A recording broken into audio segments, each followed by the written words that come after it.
ya de que terminamos la mesa, le pido a don David que nos grabe. Déjeme saludar a otro colega, a un periodista libre, a un periodista independiente, al querido Luis Guillermo Hernández. Luis Guillermo, bienvenido a Sin Censura.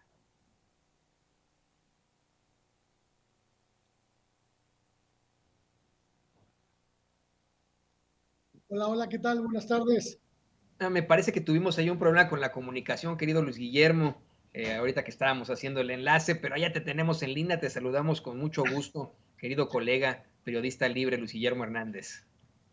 Muy buenas tardes, Toño. Un placer saludarte también, un placer saludar a la audiencia de Sin Censura. Muchas gracias por el espacio, como cada semana listos para desmenuzar la información. Así es, así es. Oye, vaya que haya información. Te he visto muy activo precisamente al hablar de este incidente con el palero en otros sexenios de Héctor de Mauleón, alguien que ha sido cuestionado como por qué de ninguna forma cuestionó a Felipe Calderón y pues, que se dedicaba a otras cosas. Ahora se da a conocer una situación verdaderamente lamentable. Difunde en el Universal un supuesto cable secreto del gobierno de Estados Unidos que hablaba de vínculos de Américo Villarreal con el crimen, pero el propio embajador Ken Salazar lo desmiente en, en unas declaraciones. Hoy el presidente López Obrador dedica 2 espacios de su mañanera, primero en el quién es quién de las mentiras de la semana y después casi al terminar para exhibir la desesperación absoluta en la que están y cómo es que incluso Dolly Esteves, cita a Dolly Esteves en Twitter, desmiente también a Héctor de Mauleón.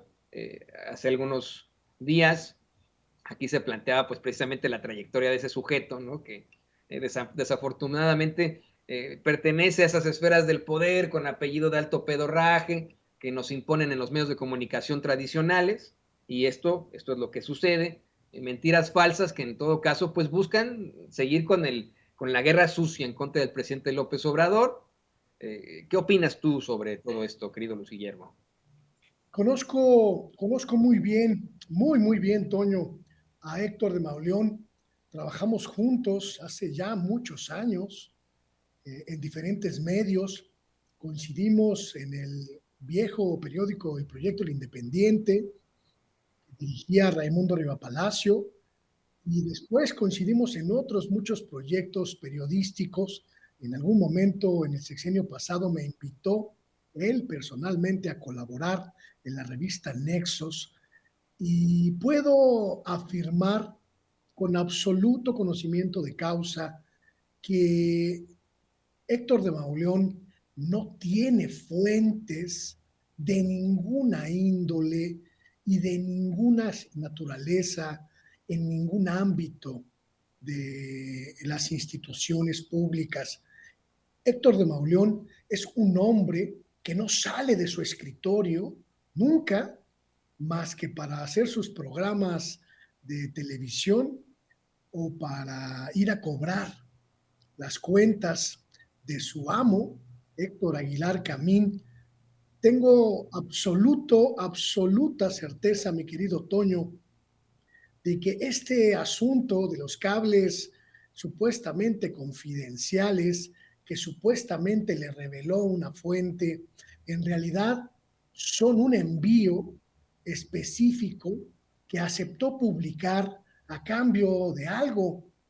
Puede ser dinero, puede ser cualquier otro tipo de circunstancia, porque Héctor de Mauleón no es un periodista y sobre todo no es un hombre que sepa buscar información. A él le llega la información al escritorio. Así fue el sexenio pasado, cuando se convirtió por arte de magia en el cronista oficial de la Ciudad de México, vía los cuantiosos recursos que le entregaba el gobierno de Miguel Ángel Mancera a través, a través de la Secretaría General de Gobierno, que todos sabemos era el brazo operativo de Mancera en los medios de comunicación. Héctor, Héctor de Mauleón, era un hombre de la cultura, de los ámbitos culturales, que dirigía, codirigía, hacía la talacha de edición en la revista Nexos a cargo de Héctor Aguilar Camín, era su segundo de a bordo, su amanuense, y un día descubrieron que la información política, la información dura, la información que manejamos gente como tú o como yo, mi querido Toño, era cuantiosa y redituable, y desde entonces se dedicaron a obtener las ventajas de manejar esa información. Héctor de Mauleón fue el artífice de la historia oficial de la desaparición de los 43 estudiantes de Ayotzinapa, que se impuso en una buena cantidad de medios. Él estuvo buscando quienes replicaran esa versión oficial.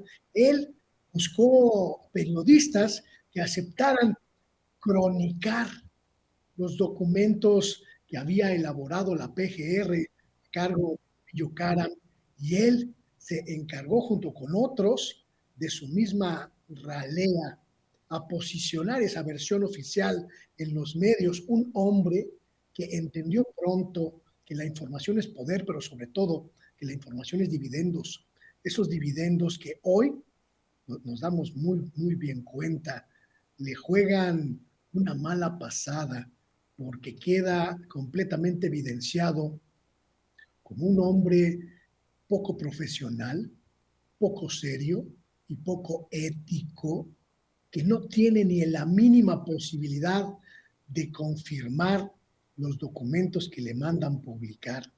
Y yo celebro, mi querido Toño, celebro así con fanfarrias, con cohetes y con pompones, que se caiga ese tinglado de honorabilidad, de respetabilidad que cubrió mucho tiempo a este sujeto, que es un sicario de la información hecho y derecho.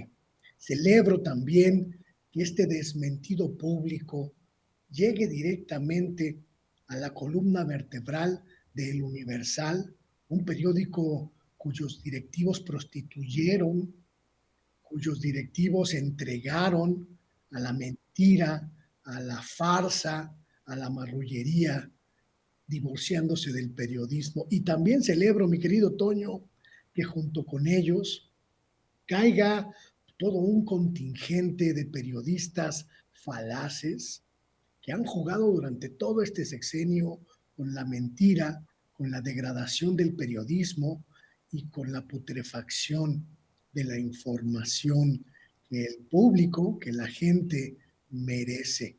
Celebro, mi querido Toño, que Héctor de Mauleón haya sido desnudado como lo que es, un farsante. Pues yo también lo celebro y celebro que esté dentro de ese grupo. Sin embargo, querido Luis Guillermo, hay que ser perfectamente honestos, lo hemos venido planteando durante todo el día, por mucho que se acabe la credibilidad de estos sujetos en cuanto a la gente, en cuanto al pueblo de México, seguirán estando encumbrados en los medios de comunicación tradicionales. Este es un hecho que aquí en Estados Unidos hubiera acabado con la carrera de un periodista. Allá en México, estoy convencido, continuará detentando esos espacios como bien mencionas, no pasará absolutamente nada. Y esto ocurre también con los políticos. De hecho, le voy a pedir a don David